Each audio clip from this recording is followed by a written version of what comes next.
നമ്മളിന്ന് Dubai water fountain കാണാൻ വേണ്ടി ചേച്ചീനെയും ഉണ്ണികളും അമ്മയും എല്ലാവരും കൂട്ടിയിട്ട് നമ്മളിന്ന് വന്നിരിക്കുകയാണ് കേട്ടോ. അപ്പോൾ ഈ ടൈമിൽ ദുബായിനേക്കാൾ എന്ത് രസമാണെന്നറിയോ, പച്ച കളർ വെള്ളവും ബിൽഡിങ്ങിൻ്റെ ലൈറ്റ് അറേഞ്ച്മെൻറ്റും ബുർജ് ഖലീഫയിലത്തെ ഓരോ ഡിസൈനുകളും പാറ്റേണുകളും ഒക്കെ കാണാൻ അടിപൊളിയായിരുന്നു. നല്ല മ്യൂസിക്കൊക്കെ ഇട്ട് ഇതൊക്കെ കാണുമ്പോണ്ടല്ലോ കണ്ണിൻ്റെ ഒരു കുളിർമ അത് പറഞ്ഞറിയിക്കാൻ പറ്റില്ല. അടിപൊളിയായിരുന്നു കേട്ടോ. നമ്മൾ ഈ വീഡിയോയിൽ കാണുന്ന പോലെ ഒന്നല്ല, നേരിട്ട് അതിൻ്റെ അടിയിലിരുന്ന് കാണുമ്പോൾ കിട്ടണ ഒരു സുഖം ഉണ്ടല്ലോ, അതൊരു ഒന്നൊന്നര ഒരു സുഖമാണ് കേട്ടോ. അങ്ങനെ അധികം കണ്ടു. ഇത് കഴിഞ്ഞപ്പോൾ തന്നെ വാട്ടർ ഫൗണ്ടെയിൻ സ്റ്റാർട്ട് ചെയ്യും കേട്ടോ. വാട്ടർ ഫൗണ്ടെയിൻ നമ്മൾ ആദ്യം വന്നപ്പോൾ തന്നെ സ്റ്റാർട്ട് ചെയ്തിട്ടുണ്ടായിരുന്നു കേട്ടോ ഒരു ട്രിപ്പ്. അത് നമ്മൾ കണ്ടു. പക്ഷെ നമ്മൾ അത് നല്ല തിക്കും തിരക്കായിരുന്നേ. അപ്പോൾ അത് ശരിക്കും ഉണ്ണികൾക്ക് കാണാൻ പറ്റിയില്ല. നമ്മൾ അടുത്തിരുന്ന് കാണാൻ വേണ്ടിയിട്ട് ആ ഷോ കഴിഞ്ഞിട്ട് എല്ലാവരും പോയപ്പോൾ നമ്മൾ വേഗം ഫസ്റ്റത്തെ റോയിൽ തന്നെ സീറ്റ് പിടിച്ച് രണ്ടാമത്തെ ഷോയും കൂടി നമ്മൾ കണ്ടിട്ടാണ് കേട്ടോ വീട്ടിലേക്ക് വന്നത്. നിങ്ങൾക്ക് എല്ലാവർക്കും ഭയങ്കര ഇഷ്ടമായി കേട്ടോ. കുറച്ച് നടന്നാലും എന്താ ഇത്രയും നല്ല കാഴ്ചകളൊക്കെയും കാണുമ്പോൾ തന്നെ മനസ്സിനൊരു സുഖമാണല്ലേ.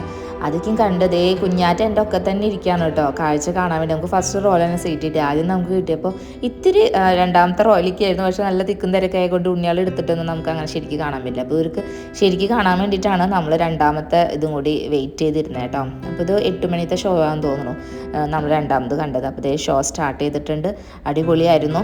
അതൊക്കെയും കണ്ടിട്ട് നമ്മൾ നേരെ വീട്ടിലേക്ക് പോകുന്നു കേട്ടോ. അപ്പോൾ എല്ലാ സന്തോഷത്തിൻ്റെ ഇടയിലും ആ ഒരു ദുഃഖം വരുമല്ലോ. നമ്മൾ ഇത്രയും നല്ല സന്തോഷിച്ച് ഉണ്ണികളിക്കും കൊണ്ട് ഹാപ്പി ആയിരിക്കുമ്പോഴായിരിക്കും എന്തെങ്കിലും ഒരു പ്രശ്നം വരാം അല്ലേ.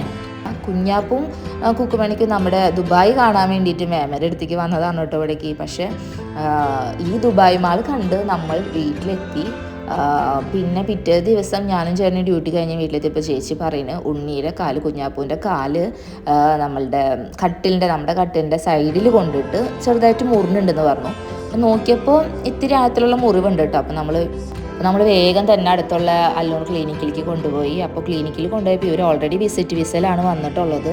അപ്പോൾ അവർ പറഞ്ഞു നമുക്ക് ഇത് ഇത്തിരി ഉള്ളിലേക്ക് പോയിട്ടുണ്ട് മുറിവ്, അതുകൊണ്ട് തന്നെ നിങ്ങൾ ഹോസ്പിറ്റലിൽ കൊണ്ടുപോകണം എന്ന് പറഞ്ഞു. അങ്ങനെ നമ്മൾ കുഞ്ഞാപ്പൂനെ എടുത്തിട്ട് നമ്മൾ നേരെ ഹോസ്പിറ്റലിലേക്ക് വന്നു. റാഷിദ് ഹോസ്പിറ്റലിലേക്കാണ് വന്നത്. റാഷിദ് ഹോസ്പിറ്റലിൽ വന്ന് പിന്നെ ഡോക്ടർമാർ എക്സ്റേക്ക് എടുത്തപ്പോൾ ടെൻഡലിനൊന്നും പറ്റിയിട്ടൊന്നുമില്ല. പക്ഷെ അവന് 4 സ്റ്റിച്ച് ഇടേണ്ട വന്നു കേട്ടോ. ദുബായ് കാണാൻ വേണ്ടി മസ്കറ്റിൽ നിന്ന് ഓടി വന്നതാണ് പാവം. പിന്നെ ഈ 2 ആഴ്ച റെസ്റ്റ് പറഞ്ഞിട്ടുണ്ട്. അപ്പോൾ അങ്ങനെയൊക്കെയും പോകണം കേട്ടോ നമ്മുടെ ഇവിടുത്തെ ദുബായ് വിശേഷങ്ങൾ.